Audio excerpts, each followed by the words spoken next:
Selamat berjumpa kembali dalam podcast Eksposisi Alkitab M116. Kita akan belajar apa pentingnya Sungai Jabok dalam Alkitab. Sungai Jabok, anak sungai dari Sungai Yordan yang mengalir dari timur ke barat secara mencolok ditampilkan dalam kisah perjanjian lama tentang Yakub.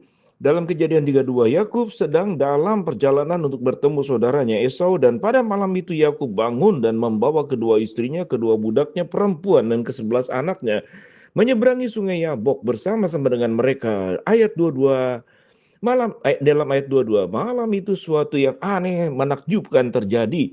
Setelah bertahun-tahun menjalin hubungan campuran dengan pamannya, Yakub telah meninggalkan Padan Aram bersama keluarganya untuk kembali ke Kanaan. Dalam perjalanan mereka ke Kanaan, dalam malam pertemuan dengan Esau, mereka tiba di Sungai Yabok, tempat Yakub menyeberangkan keluarganya ke sisi lain. Setelah ia menyuruh mereka menyeberang sungai, ia pun menyeberangkan segala miliknya. Jadi tinggallah Yakub sendirian dalam Kejadian 32 ayat 23 sampai ke 24. Ketika ia sendirian di seberang Sungai Yabok, Yakub bertemu dengan seorang pria misterius dan mereka bergulat. Dalam Kejadian 32 ayat 24. Kitab suci tidak mengungkapkan asal-usul orang itu dan apa motif perkelahian itu. Tetapi konflik yang menegangkan itu berlangsung hingga fajar. Pertandingan gulat itu penting karena mengikuti ekspresi ketakutan Yakub saat bertemu saudaranya. Kejadian 32 ayat 4 sampai 11. Ketika perkelahian mencapai jalan buntu menjelang fajar, orang asing itu melepaskan pinggul Yakub. Ayat 25. Namun Yakub tetap bertahan. Aku tidak akan membiarkan engkau pergi jika engkau tidak memberkati aku. Ayat 26. Orang itu menanggapinya dengan mengubah nama Yakub menjadi Israel dan memberkatinya. Ayat 27 dan 29. Identitas orang misterius di Sungai Yabok masih menjadi bahan perdebatan. Setelah konflik itu, Yakub menamai tempat itu Peniel. Artinya, katanya, karena aku telah melihat Allah berhadapan muka, tetapi nyawaku tertolong. Kejadian 32-30. Dan kata-kata itu tampaknya Yakub bergulat dengan manifestasi fisik Allah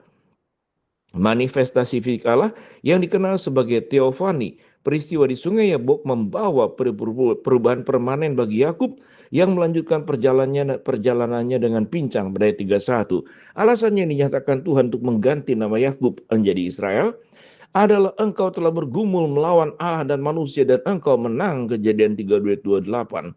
Akar kata Ibrani Sarah berarti berjuang, dan berjuang dengan mengubah nama Yakub menjadi Israel.